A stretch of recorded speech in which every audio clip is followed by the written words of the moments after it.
मौत से पहले लिखी गई अतीक की चिट्ठी पर सस्पेंस गहराता जा रहा है, तो वहीं उसके भाई अशरफ की एक अर्जी ने भी इस हत्याकांड की जांच को नई दिशा दे दी है।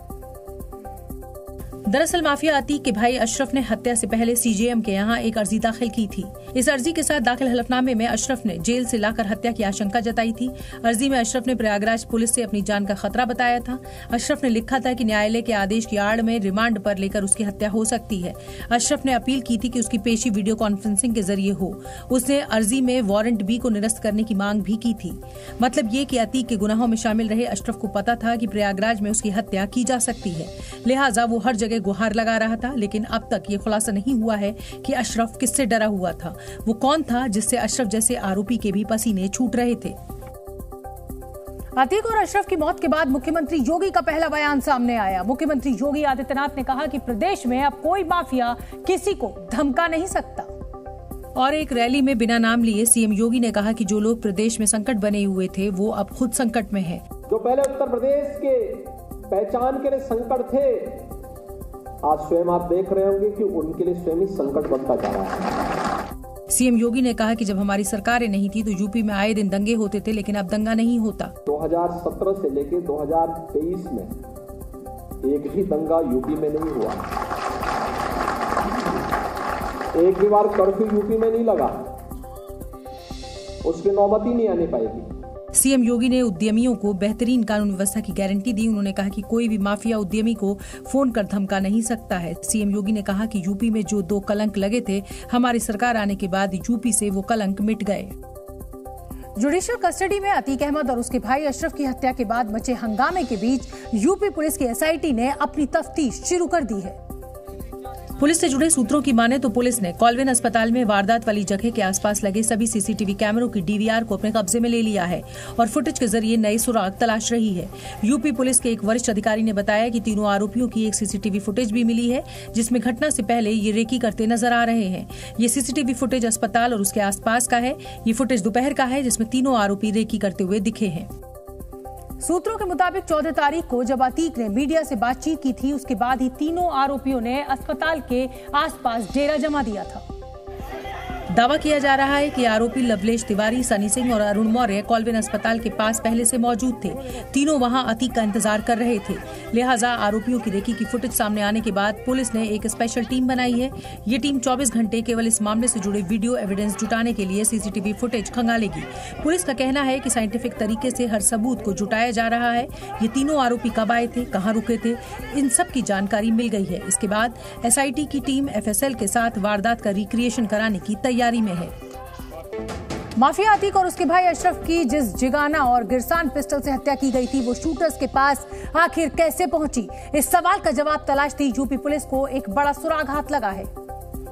जानकारी के मुताबिक हत्याकांड में इस्तेमाल किए गए हथियार पंजाब से भेजे गए। इस मामले में पंजाब के गैंगस्टर हैरी चट्टा का नाम सामने आ रहा है।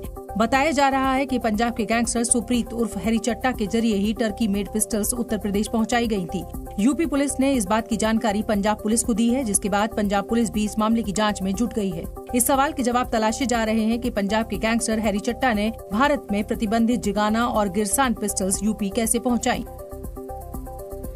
सूत्रों की माने तो पंजाब के कुख्यात गैंगस्टर हैरी चट्टा का पाकिस्तान की खुफिया एजेंसी आईएसआई से संबंध है। वो न सिर्फ कई संगीन अपराधों में लिप्त है, बल्कि हथियारों और ड्रग्स के अवैध धंधे में भी शामिल है।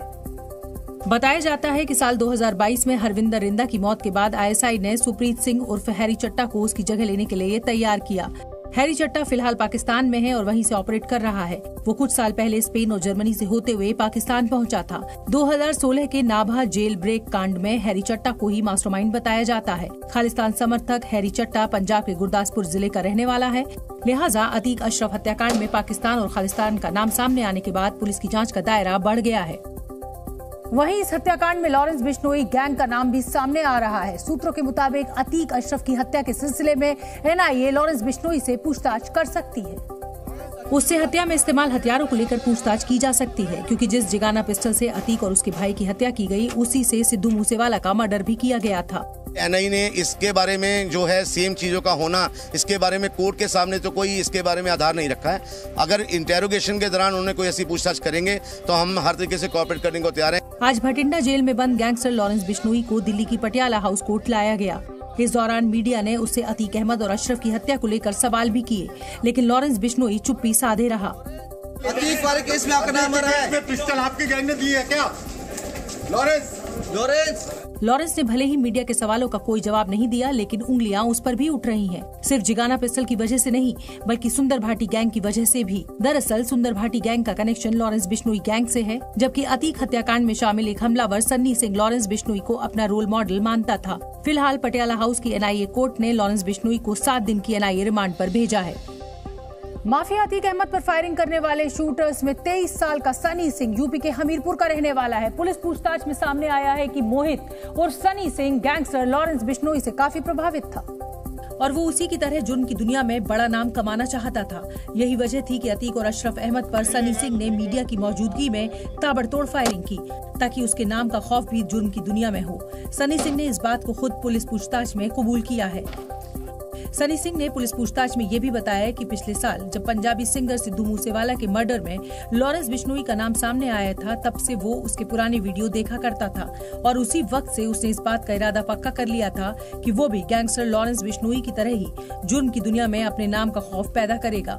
जानकारी में ये भी सामने आया है कि सनी सिंह बचपन से ही कई बड़े अपराधियों से प्रभावित था और ठीक उन्हीं की तरह वो बनना चाहता था। सनी सिंह इससे पहले सुंदर भाटी गैंग के लिए भी काम कर चुका है और उस पर 17 मुकदमे यूपी के अलग अलग जिलों में दर्ज हैं। गैंगस्टर लॉरेंस बिश्नोई से पूछताछ के लिए NIA ने उसकी 7 दिनों की रिमांड ली है। गैंगस्टर लॉरेंस बिश्नोई को 7 दिनों की NIA रिमांड पर भेजा गया है। पहली बार खालिस्तान से जुड़े मामले में लॉरेंस की रिमांड ली गई है। NIA ने पुणे में स्कूल की बिल्डिंग के 2 फ्लोर्स को कुर्क कर लिया है। इसी जगह पर प्रतिबंधित संगठन PFI देश विरोधी काम के लिए कैंप चलाया करती थी। केरल के कोझिकोड में ट्रेन में यात्रियों को जलाने के मामले की जांच NIA को सौंपी गई है।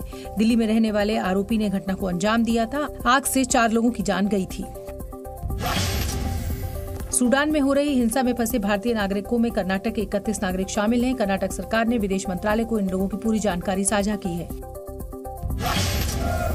पंजाब में बेमौसम बारिश से गेहूं की फसल खराब हो गई। अब गेहूं की फसल की खरीदी पर केंद्र सरकार की शर्तों को वापस लेने के लिए फिरोजपुर में किसानों ने प्रदर्शन किया है।